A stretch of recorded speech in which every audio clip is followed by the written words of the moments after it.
matin. Emmanuel Macron, donc maintenant, je vais venir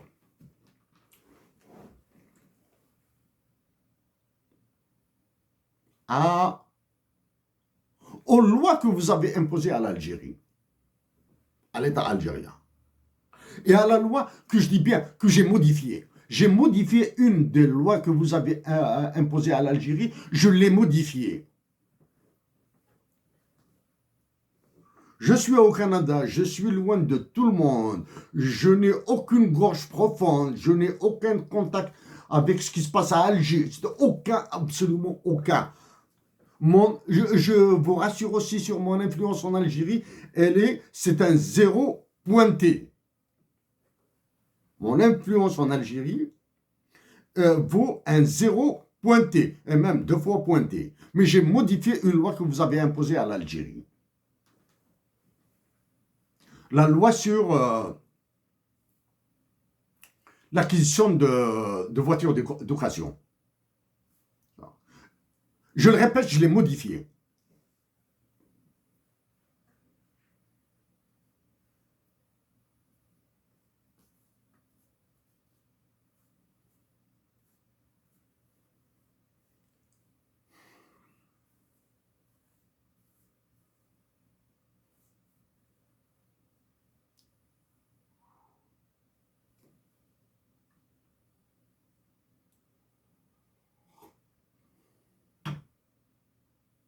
Je vais te dire comment je l'ai modifié.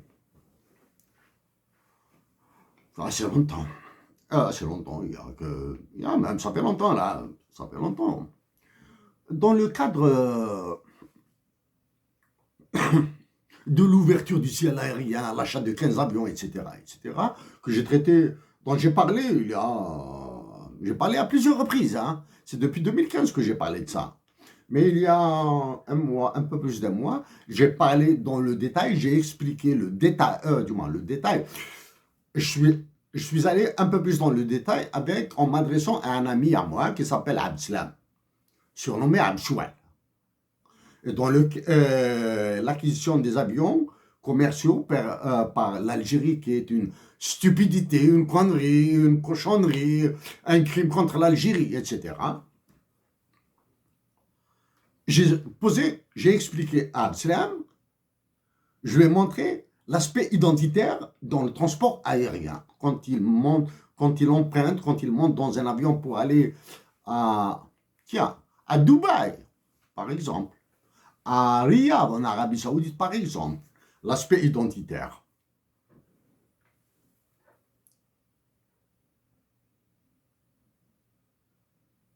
La loi que vous avez imposée à l'Algérie, la loi d'importation des sous-marins nucléaires, des avions, des voitures, qui appelle donc à la création d'une banque française en Algérie. Banque au sens complet du terme. C'est un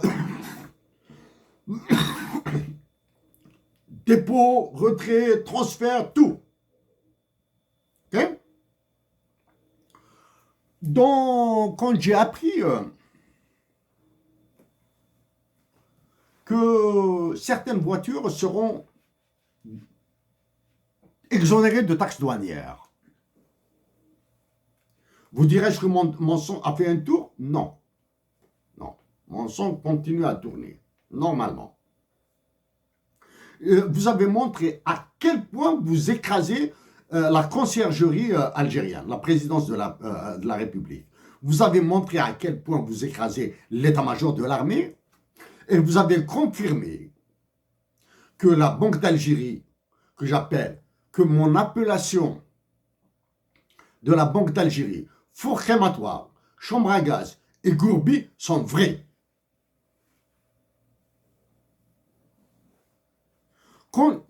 Quand j'ai appris que certains véhicules importés seront exonérés de douane, vous m'avez pensé directement au comportement du précédent président des États-Unis d'Amérique dans la renégociation de l'ALENA. L'ALENA, accord de libre-échange nord-américain, NAFTA, the North American Free Trade Agreement. Donc, en plus d'avoir imposé un lemon market, un marché de chignoles à l'Algérie, vous avez imposé à l'Algérie aussi, à l'État algérien, de ne fixer aucune taxe douanière. Donc l'Algérie deviendra un cimetière qui s'appauvrira. Alors que l'Algérie a besoin d'un maximum de taxes douanières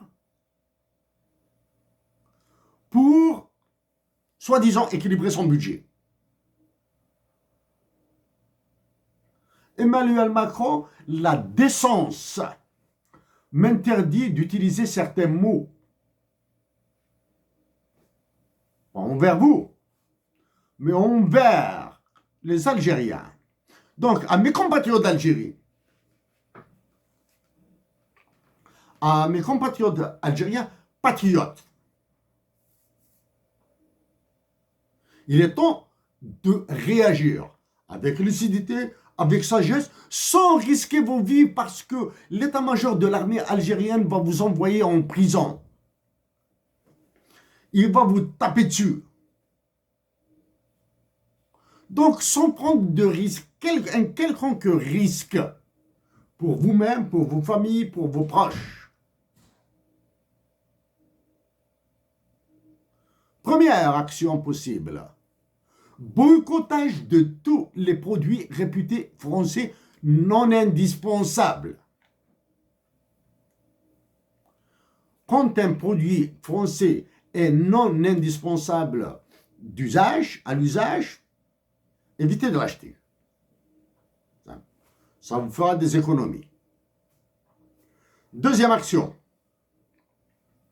Une grève d'une séance de cours de langue française dans tous les paliers. Université, lycée, collège et école primaire. Une grève d'une séance de cours d'enseignement du français par semaine. Une seule. Mais c'est une grève qui doit être conduite par les enseignants. Conduite avec exigence de défalcation sur salaire. C'est-à-dire, ils doivent vous enlever de l'argent, ils doivent défalquer les heures de grève de votre bulletin de paie. Pourquoi cette défalcation est indispensable? C'est pour estimer le coût, c'est-à-dire ce qui vous a été pris comme argent pour défendre la patrie Algérie, et de la comparer à la valeur que vous allez créer. La défalcation sur salaire, c'est le coût, c'est-à-dire on peut calculer, c'est 1 milliard de dinars, c'est 10 milliards de dinars, j'ignore combien, il faut calculer ça. Combien d'enseignants, combien d'heures de grève, quel est le coût, quel est le salaire horaire par catégorie d'enseignants, par semaine. Ça dépend la durée de la grève, combien de semaines. Je vous rappelle que c'est une décision non politique, mais c'est une décision patriotique. Rappelez-vous que durant la guerre de libération nationale, ce sont les pauvres qui versaient des cotisations au Fonds de libération nationale. Ce sont des femmes qui ont donné leurs bijoux. Vous, juste une séance de cours par semaine. Me diriez-vous quel sera l'effet de la grève sur l'économie? C'est un effet psychologique. Ça, c'est... Donc, boycottage de tous les produits français non indispensables. Ça, c'est la première. Deuxième, une grève. Grève d'enseignement d'une séance de cours par semaine à tous les niveaux, université, école, etc. Avec défalcation sur salaire. Si ces deux actions s'avèrent insuffisantes, votre lucidité, votre intelligence vous permettra de trouver d'autres moyens d'exprimer votre ras-le-bol de cette domination.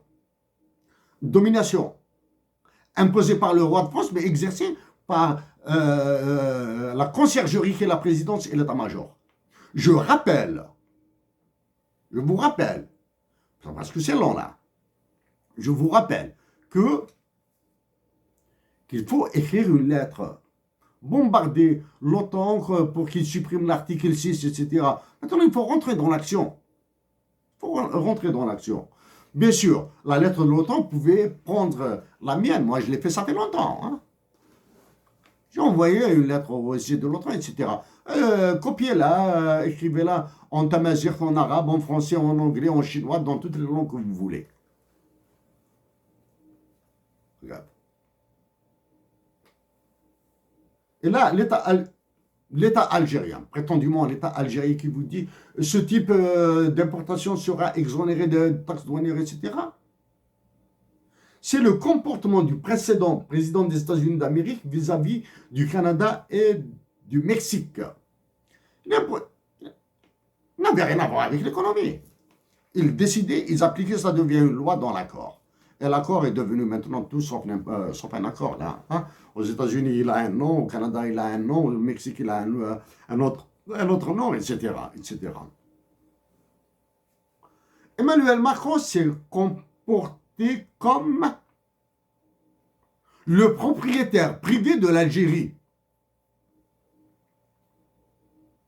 Il s'est comporté comme étant l'unique propriétaire de l'Algérie qui a des ouvriers, des agents qui travaillent pour lui en Algérie. Ça. OK? Ça, c'est le côté voiture.